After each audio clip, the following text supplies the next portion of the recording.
le WAP, de par sa mission, doit promouvoir un marché intégré de l'ensemble des pays d'Afrique de l'Ouest dans le futur.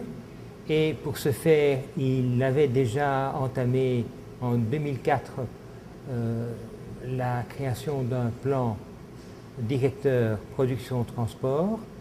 Ce plan devenait caduc et c'est pour la raison pour laquelle il a fait appel à Tractebel pour revoir ce plan compte tenu des éléments nouveaux et également revoir les investissements en tenant compte du fait que seulement une petite part de l'ensemble des projets qui avaient été, disons, décidés en 2004 a pu être réalisé sur le terrain. Donc le but du nouveau mandat que le WAP a donné à Tractebel, c'était de revoir l'ancien plan de développement qui était prévu en 2004 et également de tirer les leçons de l'évolution des investissements du passé pour promouvoir et trouver la meilleure stratégie d'implémentation future permettant d'accélérer le processus sur le terrain.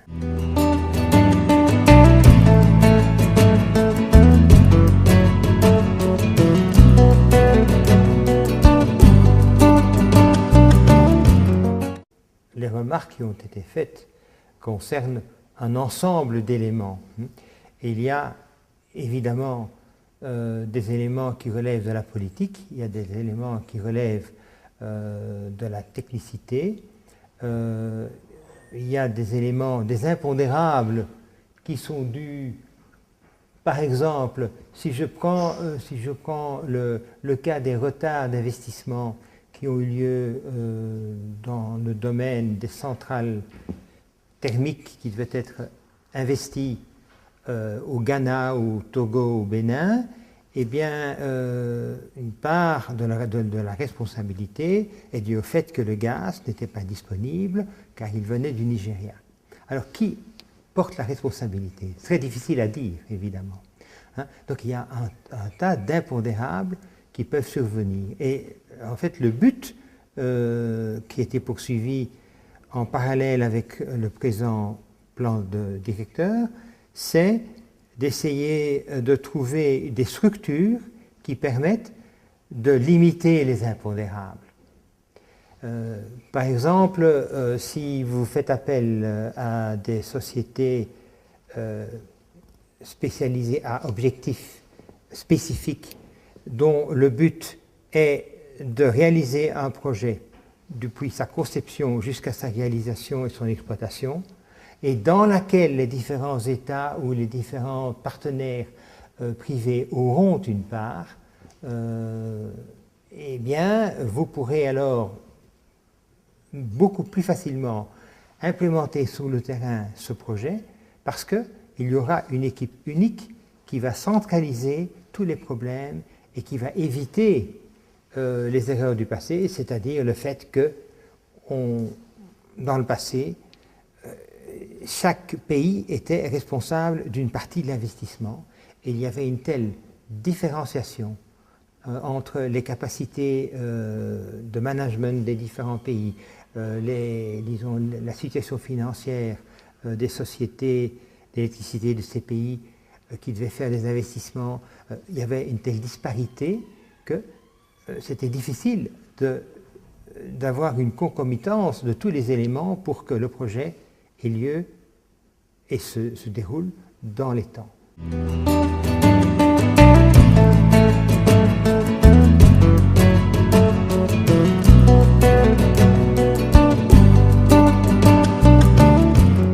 Le challenge que nous avons rencontré dans notre plan directeur, ça a été d'abord de visiter les 14 pays, de récolter une quantité de données incroyablement grande en fait, car elle touche à, disons, toutes les caractéristiques des systèmes de production, des systèmes de transport, à l'économie,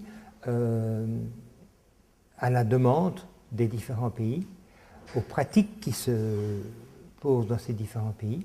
Et en fait, donc, il fallait également, en supplément à ces données, il fallait également rencontrer les gens, les responsables des ministères, des utilities de ces différents pays, pour pouvoir connaître leur point de vue, connaître leurs problèmes, de façon à les intégrer dans notre étude. Connaître aussi les attentes de chacun de ces acteurs nationaux vis-à-vis des institutions régionales ici. Et ça, c'était aussi très important, car un challenge important de ce plan directeur pour le WAP, c'est justement de faire se rencontrer les objectifs nationaux avec les objectifs régionaux. Et ça, c'est très important.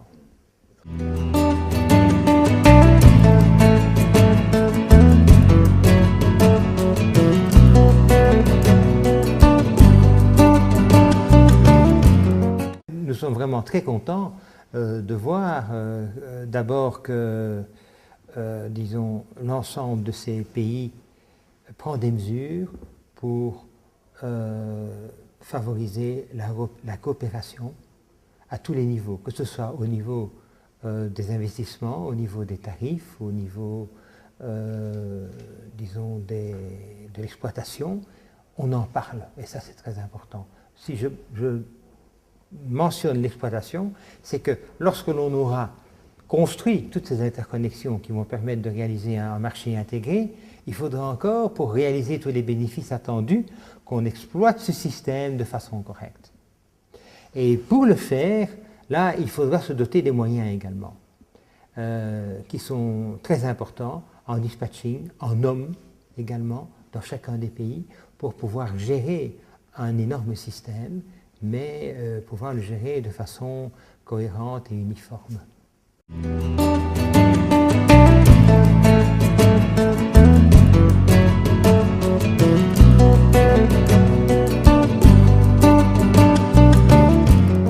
Non, la force du WAP, c'est de convaincre, de parvenir à convaincre les acteurs dans les différents pays qu'ils ont intérêt à travailler ensemble.